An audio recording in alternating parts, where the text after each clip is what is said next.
Assalamualaikum guys, balik lagi dengan gua Ami Adam di channel Sabik dan Baba. Apa kabar semua? Semoga sehat selalu. Di video kali ini kita akan melihat perkembangan investasi gua di awal tahun 2025 ini. Di video sebelumnya gua bilang kalau strategi kita butuh waktu 1 tahun lagi untuk diuji ketangguhannya guys. Apakah portofolio yang gua susun ini betul-betul bisa menumbuhkan kekayaan kita atau malah boncos. Alhamdulillah di tahun ini ternyata ujiannya dahsyat ya guys. Year to date IHSG itu turun sampai minus 11,6% per hari ini. Kondisi IHSG seperti ini sangat bagus untuk menguji apakah strategi kita bagus atau tidak. Secara NAB, porto gue sekarang ada di 1429,76, awal tahun ada di 1439,54. Jadi NAB gue turun 9,79 poin guys, alias minus 0,6%. So far so good ya guys. Walau NAB kita minus, kondisinya tetap jauh lebih baik dari IHSG yang 11,6% minusnya. Apa aja yang gue lakukan di 3 bulan pertama tahun 2025 bisa teman-teman lihat di video ini. Jadi tonton video ini sampai habis. Sebelumnya intermezzo dulu, barangkali teman-teman yang baru masuk bursa dan masih kaget-kaget kenapa bisa ancur-ancuran bursanya, tidak seindah yang dibayangkan.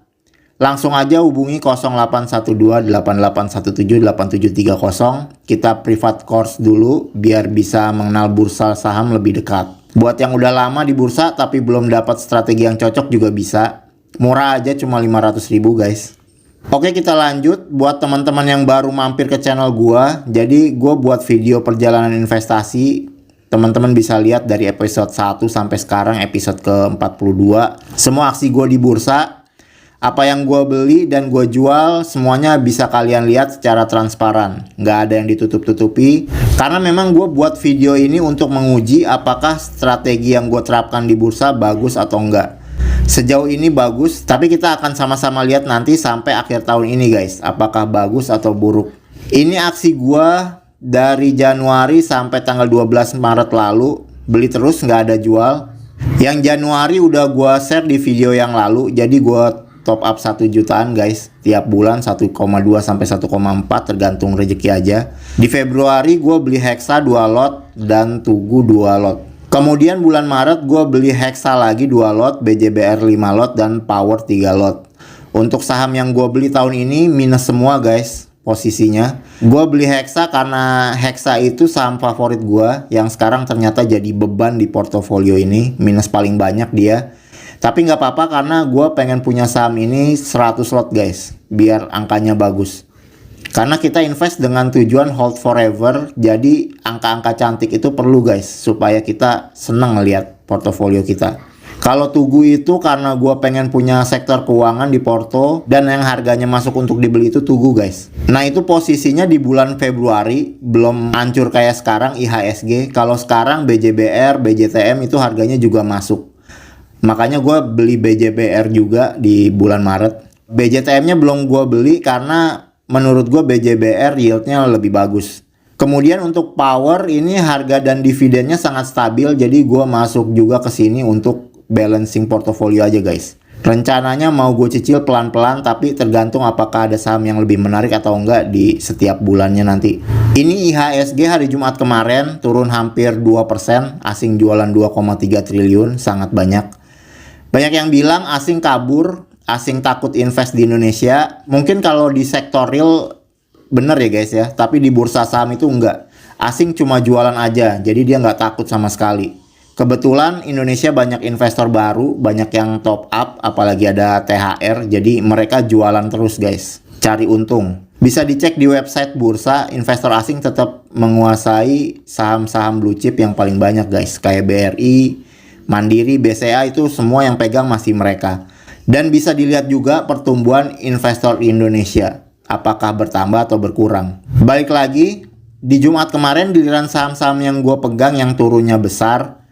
Hexa 2,8%, LPPF 3,7%, PTBA 3,7%.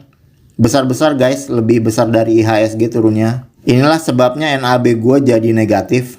Kalau hari Kamisnya itu sebenarnya udah positif 2% guys. Sekarang kita lihat porto gua, LPPF jadi yang terbesar dengan 34 juta. LPPF ini naik tinggi guys. Dia mau bagi dividen 300 rupiah per lembar. Sangat besar dividennya, di luar ekspektasi, karena ekspektasi gue itu cuma 200 guys. Ketika gue memutuskan beli LPPF itu, gue berharap dia ngasih dividen 200 per lembar. Tapi kalau dikasih 300 per lembar ya kita nggak ada komplain ya guys ya. Cuma gue kurang suka kalau LPPF ini jadi saham nomor 1 gue di portofolio. Jadi kemungkinan gue belum akan beli lagi. Walaupun secara dividen sangat bagus ya. Sekarang pun masih di atas 15% dividennya. PTBA di peringkat 2. Sebetulnya gue pengen PTBA yang paling tinggi guys di portofolio gue. Tapi seperti yang kalian lihat, ini minus 5 juta sekarang. Jadi gue mungkin akan beli PTBA lagi. Tapi biasanya gue bilang di bawah 3000 itu merem guys di PTBA. Sekarang enggak ya. Kita harus hitung-hitung lagi karena harga batu bara dunia itu turun sampai menyentuh harga di bawah 100 guys. Kemudian MPMX juga turun terus. Gue agak kurang nafsu sama ini saham guys. Jadi gue biarin aja. Nggak beli dan nggak jual. Lalu peringkat 4 Hexa. Hexa juga laporan keuangannya kurang mantap. Tapi gue berharap dividennya masih di angka 500-an. Mudah-mudahan dikasih ya guys ya. Ya minimal 450 lah.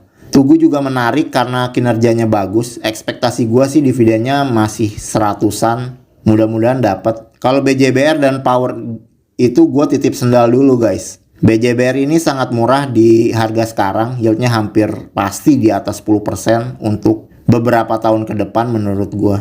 Kalau dari porto gue yang paling menarik BJBR dan Power. Alasannya karena yieldnya hampir pasti di atas 10%. Tahun ini, tahun depannya lagi dan seterusnya itu hampir pasti di atas 10% guys. Kalau dari yang gue belum punya, banyak yang menarik sebenarnya. Tapi mungkin yang paling menarik ada BJTM, MBAP, AAD.